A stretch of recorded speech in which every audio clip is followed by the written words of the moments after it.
अस्सलामुअलैकुम। मोहम्मद अज़हर सिद्दीक अपने YouTube channel के साथ हाजिर खिदमत है। बातें तो करने की बहुत सी होती है, लेकिन सिलेक्ट किए जाते हैं टॉपिक। और दो तीन इश्यूज़ पे बात करना थी, लेकिन दो इश्यूज़ पे ख़ास तौर पर आप लोगों की तरफ से सजेशंस आई हैं। एक तो मरीम नवाज़ साहिबा की जो ये दरख्वास्त ज़मानत वापस लेने के हवाले से विड्रॉल के कॉन्टेक्स्ट में इस पिटीशन की बात है, और दूसरा जस्टिस काजी फायद ईसा कल लोकल गवर्नमेंट के हवाले से केस करने जा रहे हैं, जिसमें मुश्तरका मफादात काउंसिल के हवाले से वज़ीर आज़म सरबराही करते हैं। उसमें भी कुछ चीज़ें मांगी हुई हैं। जस्टिस काजी फायद ईसा, जस्टिस सरदार तारक मसूद साहब उस बेंच की सरबराही कर रहे हैं। उस कॉन्टेक्स्ट में बात करनी है। सबसे पहले मैं अर्ज करता चलूँ मरीम नवाज साहब के हवाले से। ये रिट पटिशन दायर हुई है 17576 of 2021, the chairman NAB through Prosecutor General versus Maryam Safdar alias Maryam Nawaz Sharif। Lahore high court के अंदर ये जमानत दायर की गई है। आगे चलने से कबल थोड़ी सी तारीख आपके सामने रखनी बहुत ज़रूरी है। मरीम नवाज साहिबा को 3 नवंबर 2019 को चौधरी शुगर मिल में जमानत मिली थी। ये तफसीली फैसला जारी हुआ था, 2 रुकनी बेंच ने जारी किया था, और हेड कर रहे थे जस्टिस अली बाकर नजफी और जस्टिस सरदार नईम अहमद। बैकग्राउंड पे कहा मैंने, वो चीज़ चलती रहे आपके पास ताकि आपको क्लियर आ जाए। और ये इसमें बुनियादी तौर पर आपके सामने जो रखने वाली बात है कि इस केस के अंदर तकरीबन छोटी बॉन्ड जमा कराने का कहा था 10 मिलियन का, और एडिशनल सिक्योरिटी जमा करवाने का कहा था 70 मिलियन का। चूँकि उसकी मनी लॉन्ड्रिंग के कॉन्टेक्स्ट में ये बात थी, आपको याद होना चाहिए। और ये बैंक स्टेटमेंट के अंदर था 28/11/2011 के अंदर। मरीम नवाज साहिबा 21 अक्टूबर 2019 को ये फैसला महफूज हुआ था। मैं नीचे जरा इसलिए देख रहा हूँ, मैं पढ़ रहा हूँ साथ आपके सामने। और 30 सितंबर को उन्होंने ज़मानत के लिए रुजू किया था मरीम नवाज साहिबा ने अदालत से। इस केस में मैं बात आपके सामने रखना चाहता हूँ। गिरफ्तार अगस्त में हुई थी, जुडिशल रिमांड में, फिजिकल रिमांड हुआ, फिर जुडिशल रिमांड गई, और ये जमानत मिलने के बाद नैब ने लीव टू अपील दायर की। जमानत मनसूखी की नहीं कह सकते हम, असूली तौर पर इस फैसले की मनसूखी के कॉन्टेक्स्ट में वो मामला अभी पेंडिंग है सुप्रीम कोर्ट पे, जो मेरी इतलात है। अभी जो सबसे ज़्यादा तूफान खड़ा किया हुआ है हमारे कुछ दोस्त जो मीडिया में, कि वो रियासती इदारों के बारे में नैब ने ये क्या ग्राउंड कर दी। जरा पूरी दरख्वास्त पढ़ लिया करें। वकील जो होता है ना, जब हम दायर करते हैं हमको 50 ग्राउंड लेते हैं, और वो सच्ची झूठी होती है ग्राउंड से। वो हमने बेस बुनियाद बनानी होती है, बेल जमानत लेने या जमानत के हवाले से, या अपना कोई रिलीफ लेने के हवाले से। वो बाकी ग्राउंडें तो पढ़ लें सारी, बाकी ग्राउंडें बड़ी अहम ग्राउंड हैं। मरीम नवाज साहिबा को 2 मार्च को बुलाया गया, ये पेश नहीं हुई, और नैब के बारे में जो बातें करती रहती है, कॉपरेट नहीं कर रही। बेल, इनको जब बेल मिली थी, एक बेल कंसेशन मिली थी, एक एज ए वुमेन के हवाले से मिली थी, और एडिशनल सिक्योरिटी जमा करवाई थी उन्होंने। तो ये ज़हन में रख लीजिएगा, ये कोई बेगुनाह थी जो हम बैठे लगे हुए हैं कि ये बेगुनाह थी तो पैसे जमा क्यों कराए। कंडीशन इसी मिली कि प्राइमा फेशी आपका केस बड़ा वाजे तौर पर, चौधरी शुगर मिल का केस अभी कोर्ट में चल रहा है, और वरना अब तक केस खारिज ना हो गया होता। तो ये तो जरा चीज़ क्लियर करनी बहुत ज़रूरी है। दूसरा, आपको याद है नैब के दफ्तर में हमला किया था इन लोगों ने। आइए, आपको सारे रिकॉर्ड की चीज़ें मौजूद है।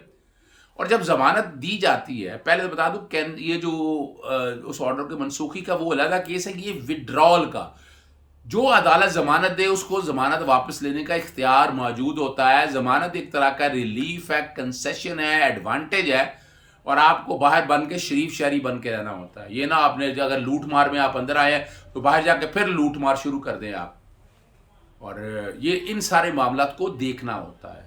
तो प्राइमा फेशिया इसमें प्रॉब्लम यहाँ ये आएगी, जैसे ये अब अभी आपके सामने बैकग्राउंड पे ये चल रहा होगा, जस्टिस सरफराज मोहम्मद डोगर और जस्टिस फारूक हैदर इस केस असद गुराल वालमंजी इस केस को सुन रहे हैं। 2 रुकनी बेंच है। अब जिसने जमानत दी है, जमानत विड्रॉ करनी है, तो वही बेंच सुनेगा। तो इसके लिए शायद स्पेशल बेंच बनाना पड़े जस्टिस अली बाकर नजफी साहब के हवाले से और जस्टिस सरदार नईम साहब के हवाले से। अरे ये मैं प्रेसिडेंट के हवाले से बात कर रहा हूँ, तो ये पॉसिबिलिटी है कि शायद ये बेंच सुनने से इनकार कर दे और ये मामला दूसरे बेंच के सामने, यानी वो स्पेशल बेंच के सामने जाए और उसमें नोटिस जारी हो सकता है। बेल मिलती है नहीं मिलती वो अलग है। ऐसे केसेस में अमूमन अगर परसेंटेज के हवाले से बात किया 10% चांसेस होते हैं बेल वापस लेने के, 90% चांसेस ये कंसेशन मिल गई है, वो कंसेशन का फ़ायदा उठाएं। एक ये भी सवाल जब नोटिस हो जाएगा सवाल उठाएंगे सुप्रीम कोर्ट में, जमानत के खिलाफ अपील पेंडिंग पड़ी है, वो वहाँ जाके करेंगे। लेकिन वो कंडीशन यहाँ आएगी कि वो इस ऑर्डर को कैंसिलेशन है, ये ऑर्डर विड्रॉल के वाले से अदालत को इख्तियार मौजूद होता है, तो ये सवाल सामने आएगा। बहरहाल ये कन्फ्यूजन जेन से निकाल दें और ये जो वतीरा ये जो बनाया हुआ है शायद खकान अब्बासी ने जो धमकियां दिया नैब को, ये भी काबिल कबूल नहीं है और इसके खिलाफ एक्शन लेना चाहिए। क्यों नहीं एक्शन लिया जाता? सेडिशन है, बगावत है, ये सारे मामले में, लेकिन इन लोगों के खिलाफ सख्त एक्शन लेना है। फिर मैं पीका एक्ट के तहत भी क्या बैठा हूँ आपके सामने, PTA खामोश पड़ा है आपके सामने, पैमरा खामोश पड़ा है और जवेद लतीफ़ साहब का जो बयान चला था आप सब ने लोगों ने देख लिया। दूसरा इशू जो आपके सामने है बैकग्राउंड पे वो चल रहा होगा, उससे पहले एक बड़ी ज़रूरी बात करनी है आपकी, बड़ी मज़ेदार बात है आपके सामने। ये मैंने आप बैकग्राउंड पे फायदा चल रहा होगा 16 नवंबर 2019 का है, Mian Mohammad Shahbaz Sharif versus federal government, writ petition 68815 of 2019, जिसमें नवाज शरीफ साहब को इजाज़त मिली थी 4 हफ्तों के लिए। नोटिफिकेशन जो ECL में नाम रखा था सस्पेंड कर दिया था। Mian Mohammad Nawaz Sharif is granted one time permission to travel abroad as in interim arrangement for 4 weeks and will return when certified by doctor that he has regained his health and is fit to return back to Pakistan.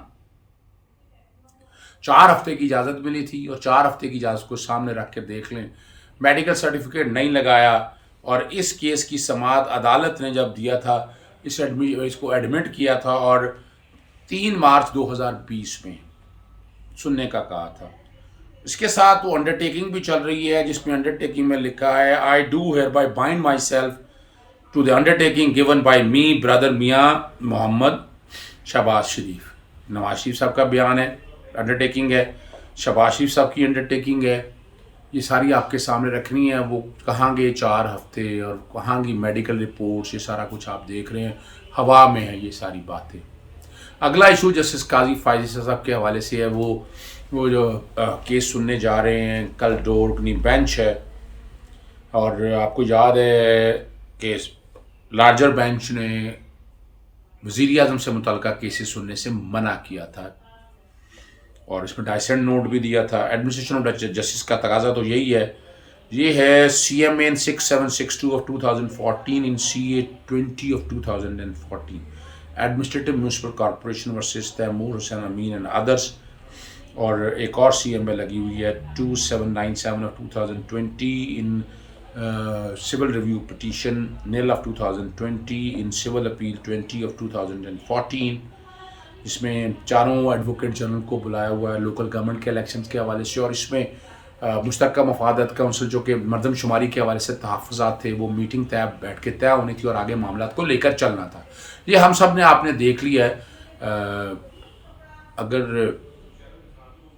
Justice काजी फायज़ साहब वज़ीर आज़म के हवाले से मामला सुनते हैं तो शायद तौहीन अदालत का मामला भी बन सकता है। आर्टिकल 189 तो क्लियर है इस हवाले से और लार्जर बेंच का फैसला है तो बेंच को तो असूली तौर पर सुनना नहीं चाहिए ये मामला वज़ीर आज़म की हद तक, जिसमें जस्टिस काजी फायज़ साहब बैठे हुए हैं। इस मामले को अलहदा भी किया जा सकता है, मुश्तरका मफादत काउंसिल के मामले को चीफ जस्टिस के पास फाइल भेजी जा सकती है और उसका वो अलहदा भी सुना जा सकता है। दूसरा, जहाँ तक लोकल गवर्नमेंट के इलेक्शन से मामला अगर आप देखें तो वो डीलिमिटेशन का मामला आपके सामने आ चुका है कि वो हल्का बंदियों के कॉन्टेक्स्ट में बात आनी है। अब हल्का बंदियों के कॉन्टेक्स्ट में आगे क्या बात चलती है वो कब होती हैं, जब तक वो नहीं होंगी लोकल गवर्नमेंट के इलेक्शंस हो नहीं सकते हैं। ये मुख्तसरन आपके सामने सारी चीज़ें रखनी हैं। चैनल सब्सक्राइब करते रहें, बेल आइकॉन ज़रूर क्लिक कीजिएगा ताकि आप तक सारी इन्फॉर्मेशन वक्त पे पहुंचती रहे। इजाज़त दीजिएगा। अस्सलाम वालेकुम।